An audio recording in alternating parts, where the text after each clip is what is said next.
Bom, dando sequência ao seminário sobre características biológicas de pragas agrícolas, eu vou falar sobre dois tipos de pragas, né? A primeira é a Helicobacter parmigera. Ela é uma praga bem presente no território brasileiro, apesar de não ser uma praga nativa. Aqui estão umas fotos para vocês darem uma conhecida. Aqui é a fase lagarta nela, e aqui é a fase adulta. Bom, como eu disse, ela não é uma praga nativa. Ela é uma praga tipo A1, uma praga exótica. Seu primeiro caso foi registrado na Bahia, né, em 2013. E desde então ela vem se alastrando pelo país de uma forma, eu diria até fácil, muito pelos seus voos migratórios que eu vou comentar depois. Ela possui um hábito alimentar polífago, ou seja, ela ataca diferentes tipos de culturas, desde soja, milho, trigo, algodão, solanáceas como tomate. Então ela não tem uma preferência, o que é um quesito muito importante para uma praga, né?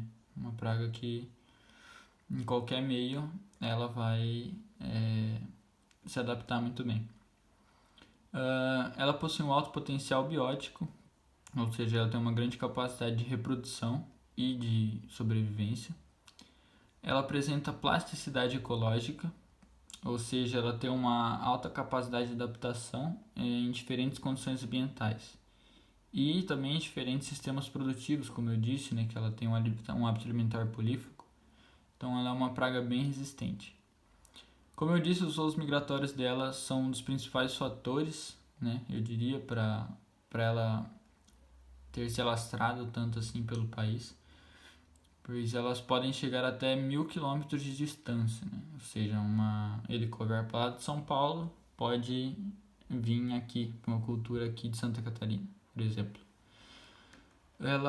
Os voos migratórios, os voos não migratórios, né, chegam até 10 quilômetros, também é uma distância grande, né? E possui uma oviposição bem volumosa, com cerca de 2.500 ovos por fêmea.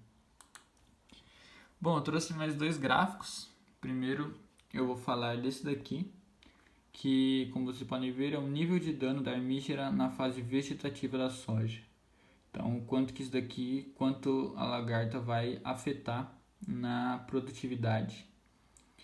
Como vocês podem ver aqui, ela é uma praga bem agressiva, né? Então, com apenas 5 lagartas aqui por planta, ela pode... Apenas não, né? Um número grande até, né? Ela diminui bastante a produtividade, e com 25 que ela já diminui mais da metade, então ela causa muito dano na produtividade final. E aqui é o ciclo dela, esse gráfico é sobre o ciclo.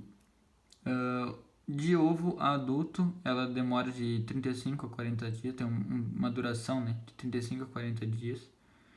E também um dado interessante é o número de gerações por ano, que pode chegar de 2 a 11. Se for ver a 11 aí, é quase uma geração por mês, se for fazer as contas. Bom, a segunda praga que eu trouxe é a Pseudodoros guildini. Ela tem o nome comum de percevejo verde pequeno, ou percevejo verde pequeno da soja. Ela aparece comumente na soja, mas também ataca outras culturas.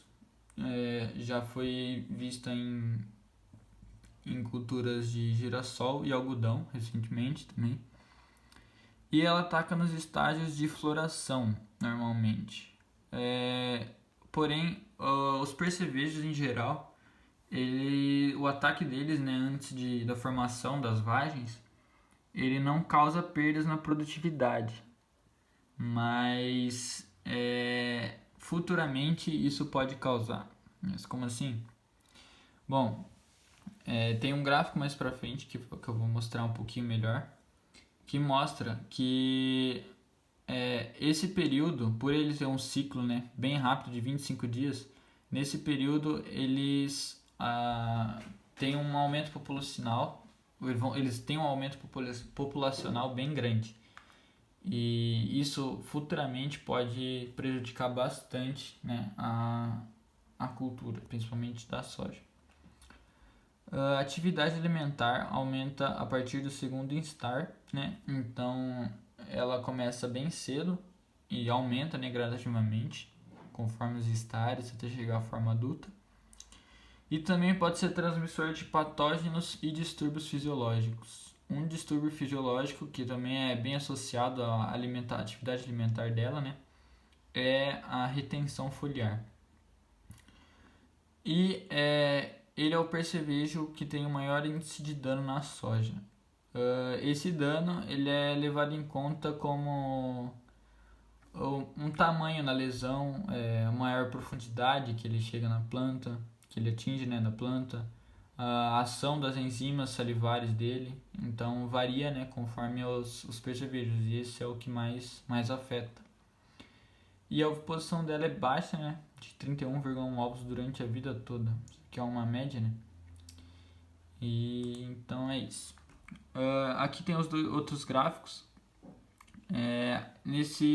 Nos dois gráficos estão comparando esses três tipos de percevejo: o Euquistos zeros, Nesara viridula e o Physedoros guildini, que é o que estou apresentando.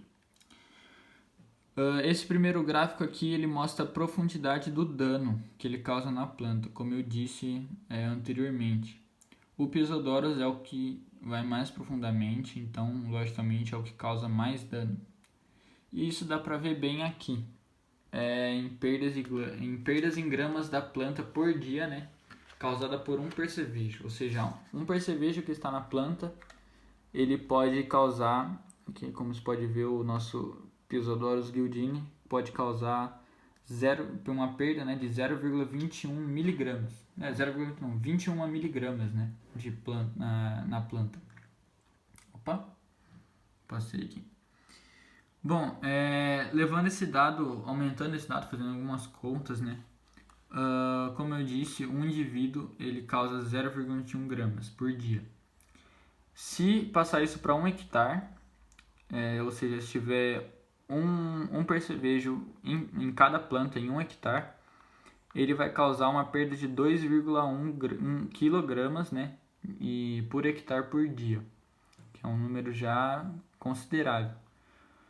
E se aumentar isso, considerando o período de ataque deles, né, que é de 35 dias, o dano vai ser de 73,5 kg por hectare por percevejo por metro quadrado. Então, isso daqui já é uma perda bem grande, né? Comparado por ser um percevejo por planta, no caso. Por metro quadrado, perdão. Esse é o outro gráfico que eu tinha comentado. Aqui dá para ver bem a parte do pico populacional que eu falei, certo? Esse daqui, o período crítico, seria o período da manifestação, né, dos percevejos, ou seja, antes das vagens, no período de floração. Então aqui dá para ver o R5, R5.1, .2, .3, .4 e .5. Aqui ele já está atacando o grão de soja, porém antes ele começa a aumentar a população. Aqui é o número de percevejos, né? Portanto dá para ver como ele aumenta, e a partir desse momento é que ele tem um aumento elevado e chega até o seu pico, para depois ter o seu período de dispersão. Porém, é bem claro aqui que no período de floração, devido a esse período, ele aumenta grandemente a sua população. E aqui tem o ciclo também, né, desse percevejo. É mais uma imagem ilustrativa, só para mostrar mesmo, né? Aqui o ovo o tempo dele dura de 4,2 dias. O primeiro instar 3 dias, segundo 4,1, terceiro 3,2, o quarto instar 3,9 e o quinto 6 dias. Isso daí somando aproximadamente dá o ciclo que eu disse no começo, que é de aproximadamente 25 dias. Então é um período bem curto e que pode causar, né, um grande pico populacional, principalmente na cultura da soja. E é isso, obrigado.